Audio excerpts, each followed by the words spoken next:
In 2019, in the end of 2019, I had been on my healing journey for a couple of years, and I got a phone call one day when I was leaving work that my partner, the love of my life that I'd been with for 4 years, had suddenly passed away. In that moment, I knew I had a choice.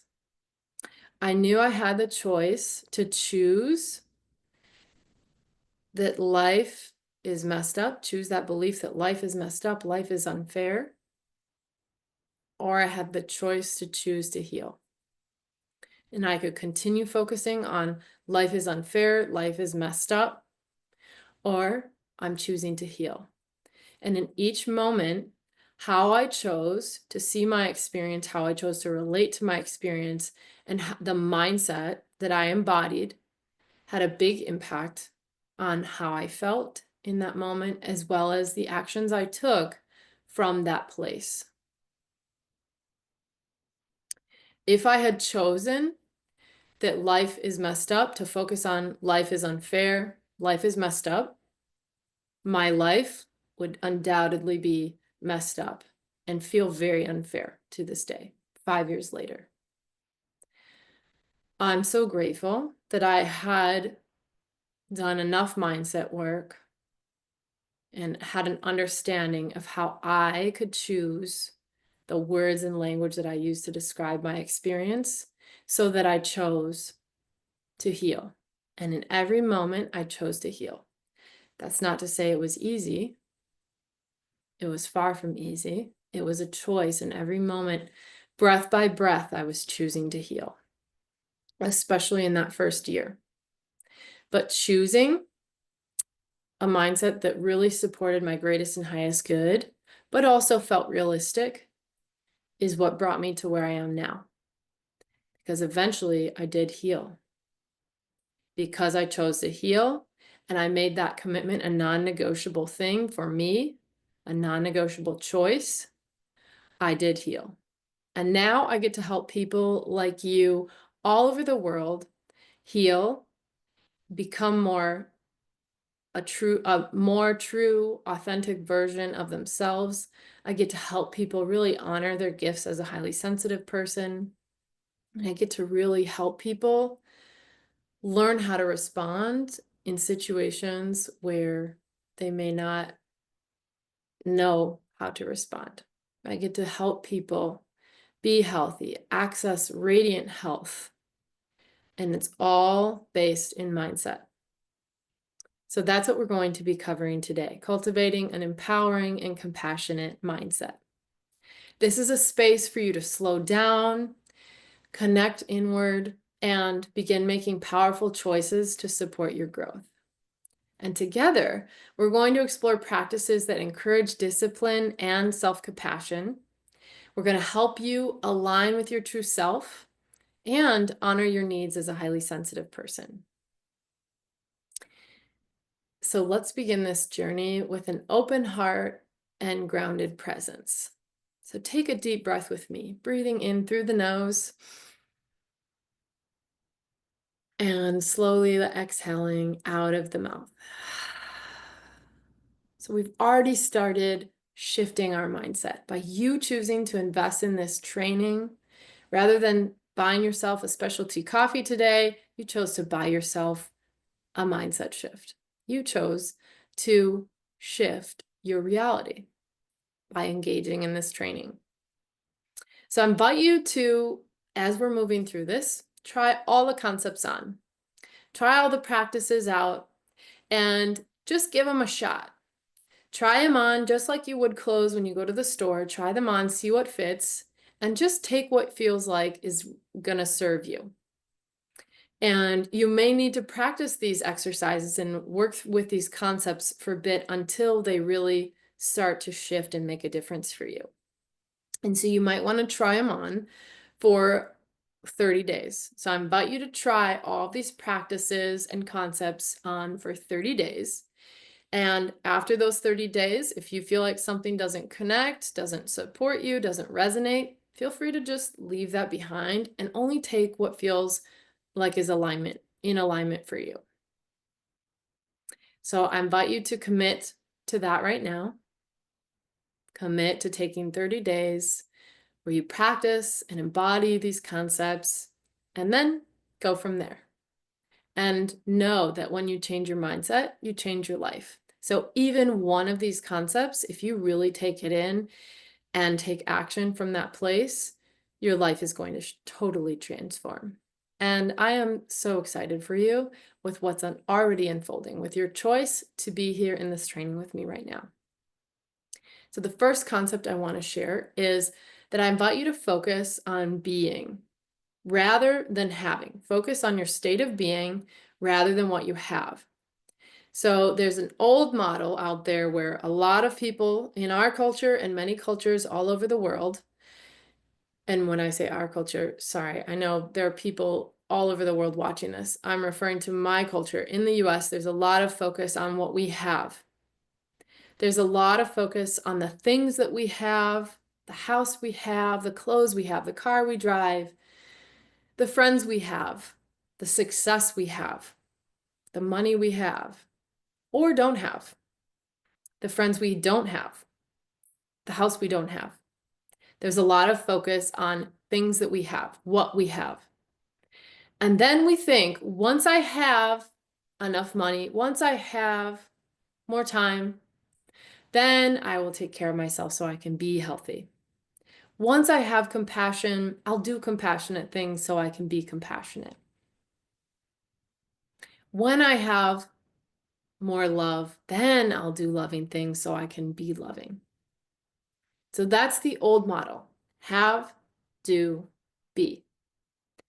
So I invite you to think about something like that in your own life. Where are you focusing on what you can have or what you have so that you can do the things that you would do in that situation so you can be XYZ. So oftentimes we hear it a lot. We might even hear ourselves say it. Once I have more time, I'll do self-care. I will do more exercise so I can be healthy. And how's that been working out for you? I invite you to be honest. Has that been working? Does it work consistently if it works? Or is it more where you get on the bandwagon and fall off? Or maybe you are able to maintain it consistently, but how much energy do you put into maintaining that consistently? So just take a moment to reflect on that. And I want to introduce you to a new model where you focus on your state of being, focus on being, and then the doing and the having flows out of that. So here's some examples. I choose to be healthy, so I will do the healthy things that a healthy person does, and I will have a healthy life. I shared some of my story when we first started the training. I chose to be a healed person. Even though I was not in a healed place at that moment, I chose to be a healed person because I knew I'd eventually grow into that. So I did the things a healed person does, and then I had a healed life. Now I have a healed life. Another example, I choose to be compassionate, so I'll do compassionate things and have a compassionate life. So are you getting the concept? Focusing on your state of being, and then everything flows out of that.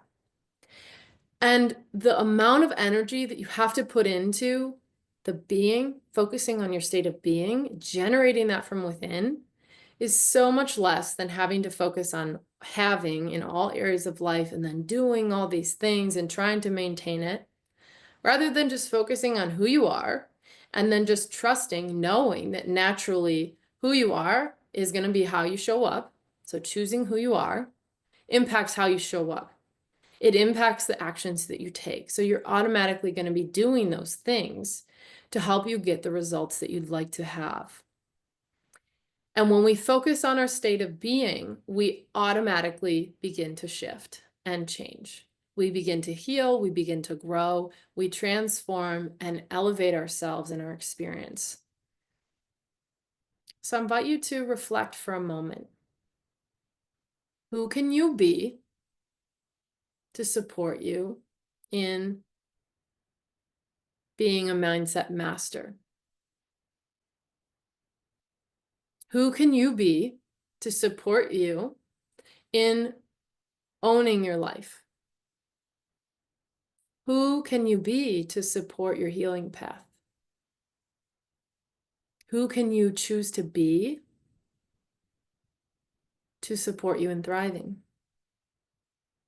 So feel free to pause this training and take a moment to continue reflecting. You're welcome to journal it out. Some people don't like journaling, but they are a verbal processor. And so recording it as an audio file on your phone using the voice memo app, that's an opportunity. You're recording a video of yourself sharing this.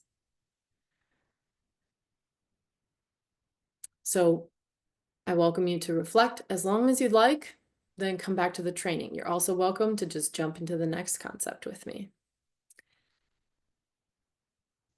So the next concept we have is commitment versus attachment. So I'm going to define these two for you.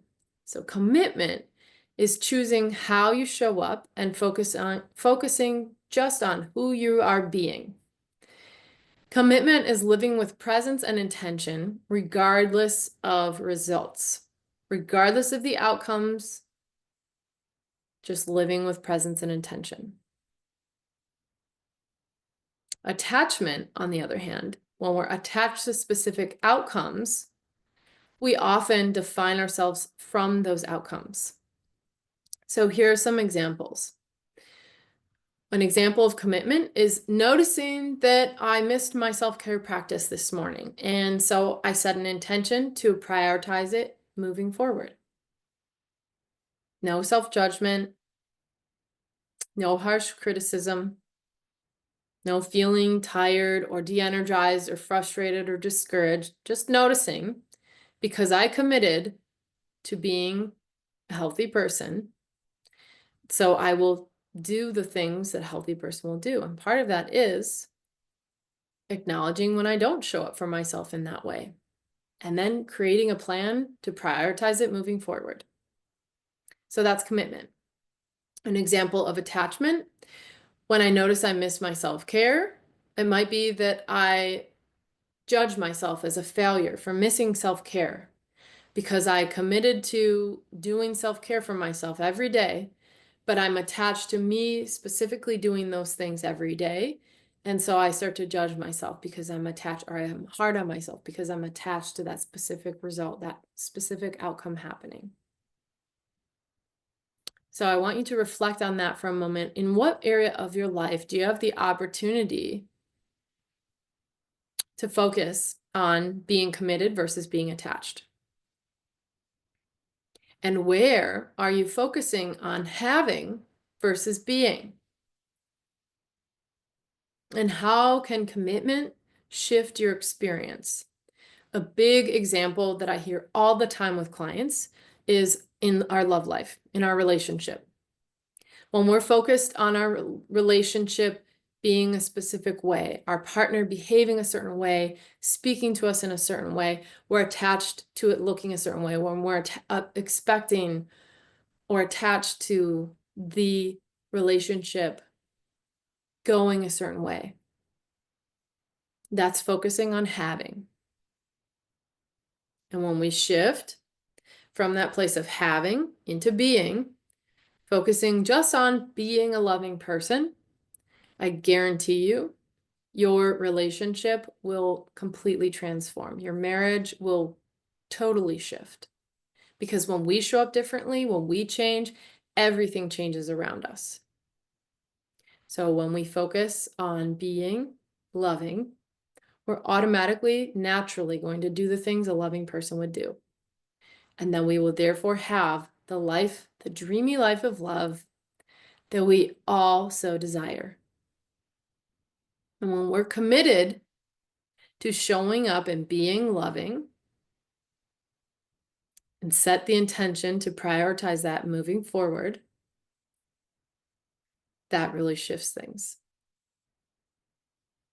And so I invite you to just reflect on this. How can I focus on my state of being? How can commitment shift my experience here? So feel free to pause and reflect on this. You might journal about it. You might make a video of yourself as you verbally process. You might make an audio recording. Some people practice through movement, so maybe you'll do some stretches or dance to a song as you're integrating this. So take as long as you want, and then join us back here in the training.